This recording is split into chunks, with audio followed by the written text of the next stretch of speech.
সকল ভক্তবৃন্দের চরণে আমার প্রণাম জানিয়ে আজকের কথা শুরু করছি। জয় শিবানন্দ বাবার জয় জয়।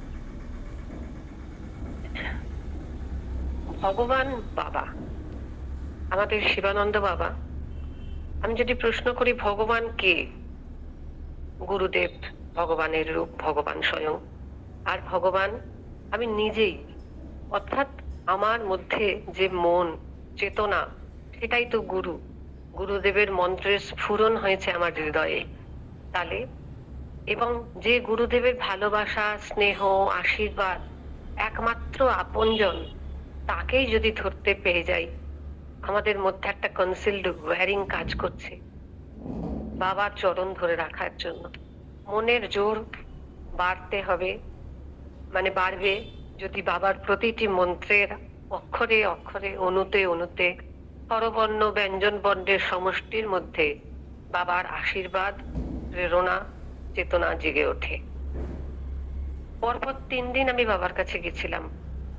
2021 সাল 22শে ফেব্রুয়ারি, 23শে ফেব্রুয়ারি, 24শে ফেব্রুয়ারি। কোথা থেকে জোর পাই শারীরিক, এটা বেহালা থেকে নাগের বাজার, দূরত্বটা ভালোই। যাই হোক, গেছিলাম। কেন যাই? কিছু চাইতে তো যাই না, বাবাকে চিনতে যাই, ধরতে যাই। আনন্দ সমুদ্রের একটি কণা, একটি বিন্দু যদি পাই,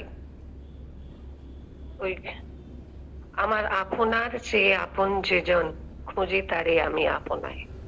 আমার মনের মধ্যে যাকে বসিয়ে রেখেছি তাকেই চিনতে পারলাম না। আমার জীবনের সব প্রবলেম গুলোকে আমরা সেলফ ক্রিয়েট করি। নিজেদের জীবন বুঝি না, নিজেকে চিনি না, তাই জীবনের উদ্দেশ্যটাও বুঝি না। সেটা যদি বাবা একটু বুঝিয়ে দেন, তাই তার কাছে যাই। 11/2/2021 একটা লেখা এসেছিল গ্রুপে। বাবা সেদিনকে সকাল 10টায় গাড়ি করে বেরিয়ে গেছিলেন বিষ্ণুপুরের উদ্দেশ্যে। লেখাটা হচ্ছে বাবার একটি সংস্কৃত শ্লোক, আয়ুর্বেদ শাস্ত্রের। বিনাপি ভেষজই ব্যাধি পথ্যাদেব নিবর্ততে, ন তু পথ্যবিহীনানাং ভেষজানাং ততৈরপি। এটাই পৃথিবীর প্রাচীনতম চিকিৎসা শাস্ত্রের মূল কথা। রোগীর পথ্য বা খাবার নির্বাচন ঠিক না থাকলে শত শত ওষুধ খেলেও রোগ ঠিক হবে না। ওল্ডেস্ট মেডিকেল সায়েন্স, আজকের কথা নয়, 1000 বছর আগেকার কথা। আর আজকের দিনে আর একটা হবে, সব অসুখ কিন্তু মনের অসুখ। আমাদের অসুখের আসল উৎস হচ্ছে আমাদের মন। মন যদি সুস্থ থাকে, শরীর সুস্থ থাকে। 12/2 বিষ্ণুপুরে দান হয় স্টেশনে। 13/2/2021 নবদ্বীপ মারোয়ারি ভজন আশ্রমে দান হয়। 14/2/2021 বেনারসে ফিরে গেলেন বাবা, সকালের ফ্লাইট। আমার নিজের অপরাধে বাবার আর দর্শন পেলাম না। কাঁদতে পারিনি, মন খুলে কাঁদতে পারিনি বাবার চরণে, সেই জন্য দর্শন হয়নি। 14 তারিখে চলে গেলেন বাবা। হঠাৎ শুনলাম বাবা এসেছেন। এটা হচ্ছে 22শে ফেব্রুয়ারি, সোমবার দিন। প্রথমে গিয়ে নাগের বাজারে গণেশ দাদের বাড়ি, বাবার সামনে বাবা বিছানায় বসে মাটিতে বসে গেলাম। প্রণাম করতেই বাবা বললেন, বলো কি বলবে? আমি বলি, কিচ্ছু না বাবা, শুধু তুমি মাঝে মাঝে কলকাতায় এসো, আমি যেন তোমার দেখতে পাই। বাবা একটা প্রশান্ত, মানে বালক সুলভ হাসি দিলেন উপহার। আচ্ছা, বসো বসো। আমি উঠে বসলাম। বাবাকে দেখেই আমার সবচেয়ে আনন্দ, মনটা ভরে গেল। হঠাৎ আনন্দ সংবাদ যে বাবা এসেছেন, চলো যাই বাবার কাছে। বিকেলে কথোপকথন এবার শুরু করছি। 22শে ফেব্রুয়ারি। বাবা বলছেন, কামনা ত্যাগ করো, কামনা ত্যাগ করো, চেষ্টা করে যাও, ডিজায়ারলেস লাইফ করার চেষ্টা চালিয়ে যাও। জন্মে জন্মে এগিয়ে যাবে, এক জন্মে তো হবে না। প্রশ্ন, কোন ভক্ত, কখন জব করবো বাবা? Any time, anywhere, under any circumstances. সারাক্ষণ জবে থাকলে মনের মধ্যে অন্য চিন্তা আসবে না, দুশ্চিন্তা ভাবনা আসতে পারবে না। বাবা বললেন, যখনই কোনো দুশ্চিন্তা বা দুর্যোগ মনকে ঘিরে ধরবে, ধরতে দিও না। ঘন ঘন জপ করো, পারলে জোরে শব্দ করে করো। ওম গুরুতব কৃপাহি কেবলম। যত বেশি পারো করো, 10 বার করো, 20 বার করো, বারবার করো, নন স্টপ করো। ওম গুরু গোবিন্দ গণেশ গোপাল হনুমতে নমঃ সমর্পয়ামি। সব কিছু তাঁর চরণে। বাবা বললেন রোজ মর্নিং ওয়াক করতে হবে। আর গোরখপুরের চিকিৎসার মিডিয়া হলো লবণ ছাড়া ভাত, লবণ ছাড়া ভাত, ডাল, সবজি। বুঝতেই পারছো। বাবাকে আমি প্রশ্ন করলাম, বাবা তুমি কোনোদিনই কি চা খাওনি? না, জীবনে কোনোদিনই চা খাইনি। বাবা তুমি সিঙ্গারা বা পায়েসও কোনোদিনও খাওনি? আমার জিহ্বা কখনো চায়ই না। হুম, আবার প্রশ্ন করলাম, বাবা কালী আর কৃষ্ণ কি এক? একই। ঘাড় কাত করে হ্যাঁ। এরকম হচ্ছে তো। বললাম বাবা আমার ভীষণ ক্রোধ, ক্রোধ কমানোর মন্ত্র কি? রাগ হয় তখন বাবা লিখে দিলেন ওম রিং রিং নমঃ শান্তি শান্তি সর্বারিষ্ট নাশিনী সাহা, প্রতিদিন 108 বার জপ কর। আমি এটা বাবার হাতের লেখা বোধহয় প্রথম পাওয়া প্রাপ্তি আমার। আমি প্লাস্টিক ল্যামিনেট করে আবার রেখে দিলাম ডেট টেট লিখে। পরে আবার ল্যামিনেট করার পরে ভাবলাম এ কি, কাগজটাকে রক্ষা করতে গিয়ে আমি বাবার হাতের স্পর্শটা হারিয়ে ফেললাম। মানে মনে হলো কি করলাম। তো যাই হোক, ল্যামিনেট করে রাখা, বাঁধিয়ে রাখলাম। বাবা বললেন আমরা সবাই শিবের যজমান। শিব সব হয়েছেন, অষ্ট প্রকৃতি হয়েছেন। শিবের অষ্টমূর্তির মন্ত্র পূজা বইতে আছে, কিভাবে পুজো করতে হয়।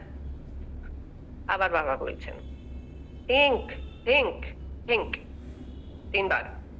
বুদ্ধিটাকে জিজ্ঞাসা করে দেখতে হবে, জীবনটাকে প্রপার ইউটিলাইজেশন করতে হবে। 125 বছর হতে গেলে অনেক কিছু কন্ট্রোল করতে হবে। 125 ইয়ার্স তো মুখের কথা না। ও কিভাবে উনি এই যাত্রাটা কমপ্লিট করে 126 এ পা দিচ্ছেন। ফিরে এলাম। 22 তারিখ রাতই হয়ে গেছিল, বেশ কখন ফিরেছিলাম। যাই হোক, পরের দিন 23/2 ভৈমী একাদশী। শুনে এলাম বাবা আসছেন টালিগঞ্জে। সঞ্জয় দার মা অসুস্থ। বাবা এসেই তাকে দেখতে যাবেন, মানে এসেই তাকে দেখতে গেলেন সঞ্জয় সর্বকর্তার বাড়িতে। আমি তার আগেই চলে গেছিলাম। আমরা গিয়ে চা সেবা করছিলাম, একাদশীর দিন কিন্তু। হ্যাঁ, তো বাবা উপরে উঠে ওই নার্সের সাথে কথা টথা বলে ওষুধপত্র দেখলেন। আর আমরা বাবার দর্শন পেলাম, প্রণাম করলাম। ভেতরের ঘরে গিয়ে খানিকক্ষণ বসলাম। আমার বাবাকে জানানোর উদ্দেশ্য ছিল, বাবা আজকে 23/2 আমার এক জন্মদিন। কি রকম জন্মদিন? আমার দীক্ষার দিন। সেটা আমি অসীমদাকে কানে কানে বললাম। তো কিভাবে বাবাকে নিবেদন করব, অসীমদা বাবাকে বলে দিল। তারপর ওদিক থেকে ফুলদি ভাইকে ফোন করাতে বললাম, বলছে একদম বাড়ি আসবি না পাটু। বাড়ি আসবো না মানে? আমি ভেবেছিলাম সঞ্জয় দাদের বাড়ি থেকে বাড়ি চলে আসবো। বলছি বাবা যেখানে যেখানে যাবে আর সারাদিন থাকবি। আমি বললাম হ্যাঁ ঠিক তো, বাবার সাথেই থাকবো রাত্রি অব্দি। তো আমি চলে গেলাম। বাবা তারপর রাজভবনে গেছিলেন, তারপরে বাবার সাথে নাগের বাজার গেলাম। এতে করে গাড়িতে করে ফিরেছিলাম, ভক্ত পেয়ে গেছিলাম, দিদিদের খুব ভালো দিন গেছিল। তো যাই হোক, দুপুরে বাবা আলু সেদ্ধ এবং কাঁচা লঙ্কা দিয়ে সেবা করলেন আমরা আমাদের সামনে। আমি ছবি টবিও তো এক পুরোনো ফোনে ছবি তুলেছিলাম, 2021, বুঝতেই পারছেন অনেক দিনের ঘটনা। আমরা কয়েকজন ফল টল খেলাম। তারপর আবার মামুনিদি বানানো বাবার প্রসাদও পেলাম। আমার একাদশী করা সার্থক হলো গুরু গোবিন্দের সঙ্গগুণে তার চরণে বসে। কেন বাবার জীবন ডিজায়ারলেস? কিভাবে এতখানি বৈরাগ্য এলো? বাবার কথা, নবদ্বীপে সব সংসারী লোকের আনাগোনা ছিল গুরুদেবের কাছে। আর উনি ছিলেন বিলেত ফেরত ডাক্তার। সারা দিন ধরে ভক্তরা আসতো তার কাছে কত রকম সমস্যা নিয়ে সমাধান চাইতে। আর ওইসব শুনেছি দেখেছি ছোটবেলা থেকে। তাই একদম সেই থেকেই সবকিছুর প্রতি একটা বিতৃষ্ণা। মেটেরিয়াল ওয়ার্ল্ড এর সাথে নন অ্যাটাচমেন্ট, কোনো আকর্ষণ নেই। বুঝতে পারলাম যে এগুলো শুধুমাত্র দুঃখই দেয়, সংসারের সবকিছুই বৃথা। আমার কোনো কামনা নেই, কোনো আকাঙ্ক্ষা হয় না সেজন্য। আর মানুষগুলো কিছু বোঝে না, তাই তারা ছুটে বেড়ায় এই দুঃখের পিছনে, বিষয়ের পিছনে। গোবিন্দকে কেউ চায় না, সবাই real purpose of human life ভুলে গেছে। আমরা পরে ভাগবতমে গীতাতে পেয়েছি না, দুঃখালয়ম অশাশ্বতম, শাশ্বত দুঃখের আলয়। তো যাই হোক, অসীম পাইন দাদার সঙ্গে বাবার সঙ্গে আলোচনা করলেন যে বাবার সামনে দিয়ে কতজন ভক্ত এলো গেল, যেমন নিতাই পাল, অসীম পাল, মানিক চক্রবর্তী, পূর্ণানন্দ মজুমদার, পিসি রায়, স্বপন বিশ্বাস, রত্না চক্রবর্তী, এদের সবাইকে আমরা, অনেকেই হয়তো আপনারা চিনতেন, আমি তো কাউকেই প্রায় চিনি না। পূর্ণানন্দ কাকুকে দেখেছিলাম, ইয়েস। আঁচিল হয়েছে, এক ভক্ত বাবাকে বললেন, বাবা বললেন পেঁয়াজের রস লাগাও। আর অসীমদা এরপরে সব ভক্তদের সামনে, কয়েকজন স্টুডেন্টস এসেছিল, সঞ্জয় দার বাড়িতে কে কে এসেছিল, তো message for students as well as সব ভক্তদের জন্য, মনের সাথে ডিপলি মেডিটেট করো, কি করবে, কি চাও, জীবনে সমস্যা অনেক থাকবে, মনের শক্তিটাকে বাড়াও, বিবেক জাগাও, চেতনার মধ্যেই বাবা সাড়া দেবেন, আর মন তোমার গুরু হয়ে সঠিক পথ দেখাবে। এরপরে বাবা যখন রাজভবনে যাচ্ছেন, তখন বাইরে আমরা ভিজিটার্স রুমে বসে থাকলাম। তখন ওইখান থেকে সঞ্জয় দাদের বাড়ি থেকে বেরোনোর সময় দেখলাম 3-4খানা গাড়ি টাড়ি প্রস্তুত। আমি যে কার গাড়িতে উঠবো, ভাবলাম উঠতে আমাকে হবেই, নইলে গাড়ির ছাদে উঠে যাব। তো যাই হোক, গাড়ি করে আমরা পূর্ণিমা সাহা ছিলেন ভক্তদের মধ্যে, মামুনি দি, আর একজনকে দাদা ছিলেন আমি চিনি না, সুব্রত দা, শ্যামল দা, কৃষ্ণা দি, নিওয়ালিপুরের কৃষ্ণা রায় ছিলেন। আর লজেন্স খেলাম আর হরিকথা শুনলাম বাইরে ওই ভিজিটার্স রুমে। রাজভবনে এই সময় আমার বাবার সাথে যাওয়ার জন্য বিশাল একটা প্রাপ্তি হলো। কোনোদিনও আর ঢুকতে পারবো না, যোগাযোগও হবে না জানি, এই দিনকে আমার প্রবেশ হয়েছিল। তো আরো কিছু ভক্তদের সাথে আলাপ হলো, এ হলো।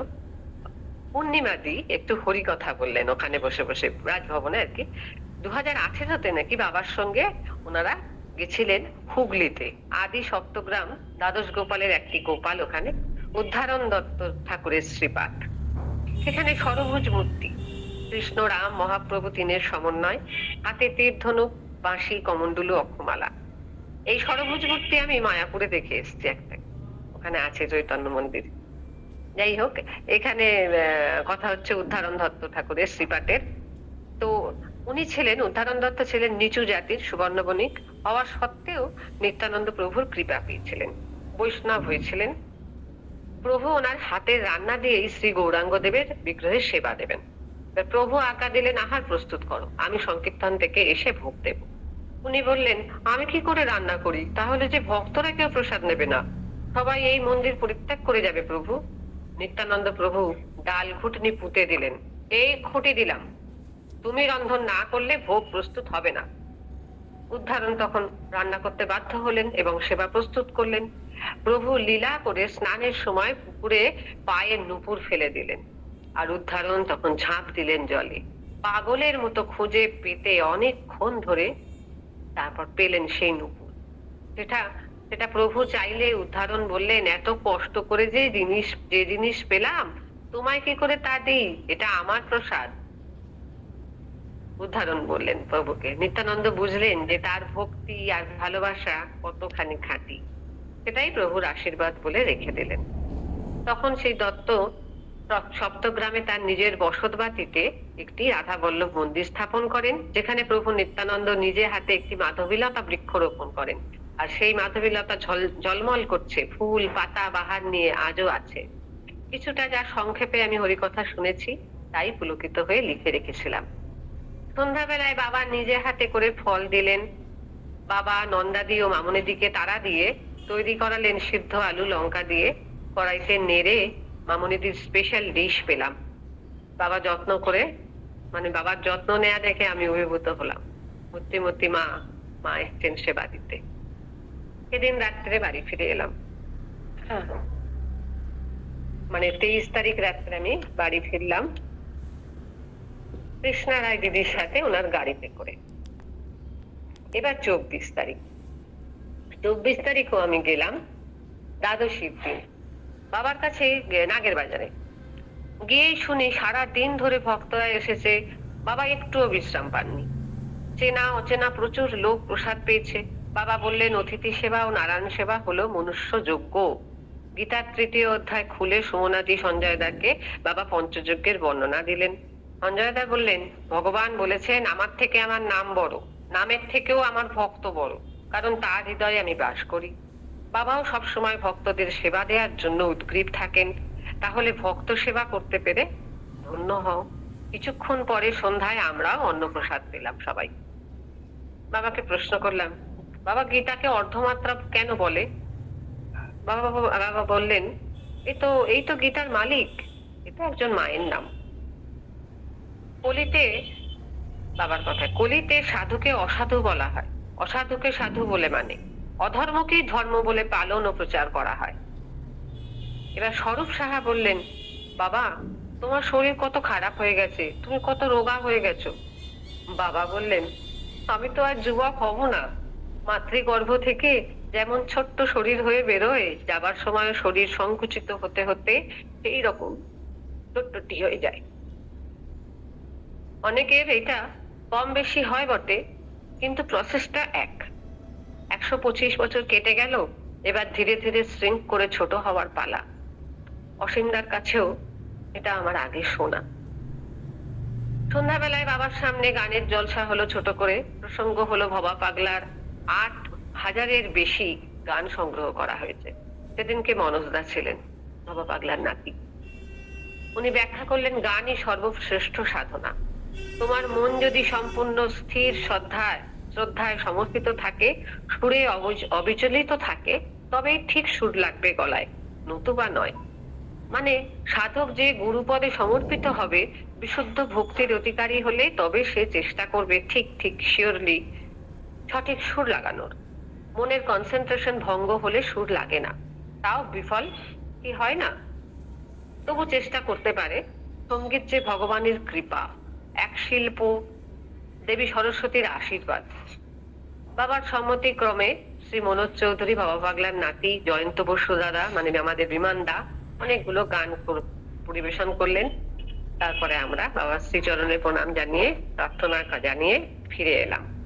খুবই ভালো কেটেছিল এই 22, 23, 24, এই পরপর যে আমার যে মানে বাবার প্রসাদ পাওয়া এবং বাবার কৃপাই যেতে পারা, নইলে তো যেতে পারতাম না এতখানি এতে। পরের দিন ক্লান্ত লাগে, একদিন অতখানি জার্নি করে এলে না, আমার পরের দিন ক্লান্ত লাগে। এখন অবশ্য বুড়ি হয়ে গেছি বোধহয়। আচ্ছা, আমি লাস্ট একটি কথা, আমার আনন্দ এত ভাল লেগেছিল। আমার বাবা, আমি 2020-তে একবার আমার উইং বোনে হাতের এতে ভীষণ ব্যথা। আমি দিদিকে, ফুলদিভাইকে ফোনে করা, আমি দেখ এরকম হাতে খুব ব্যথা, হাত তুলতে পারছি না, জামা মেলতে পারছি না, এ করতে পারছি না। তো ফুলদিভাই বললো, আমি একটা কি ওষুধ খেয়েছিলাম, গুরুদেব দিয়েছিলেন, তুই এক কাজ কর, বেনারসে ফোন কর। আমার তো তখন লজ্জা, আমি প্রথমবার বাবাকে ফোন করব। তো নাম্বার মামনিদির বোধহয় গ্রুপেই ছিল, ফুলদিভাই আবার দিল। এবার আমি ফোন করব, খুব বাধা লাগছে, কি বাধা লাগছে। তো করলাম ফোন করে, বাবাকে যেই বললাম, ওপাশ থেকে বাবাকে আর ফোনটা দিতে হলো না, বাবার গলাটা আমার কানে এমনি এলো, নিউরোবিয়ান ফোর্ট খাও, 3 বার করে খাও, এ করে খাও, 2টো করে খাও, এরকম কিছু বলেছিলেন। এবারে তো আমি তো এবার ফটাফট কয়েক পাতা কিনে নিলাম। তখন করোনার সময় 2020 মে জুন মাসের কথা বলছি। আর এইবারে আমি বলছি 2021-এ আমি আমার বাবার সাথে কথা বলছি। বুঝতে পারছেন, আমার বাবা তো ফ্যামিলি ফিজিশিয়ান। এবার ওনার দেয়া কোনো ব্যথার ওষুধ বা অন্য কিছু আমি খাইনি, গুরুদেবের ওষুধ খেয়েছি।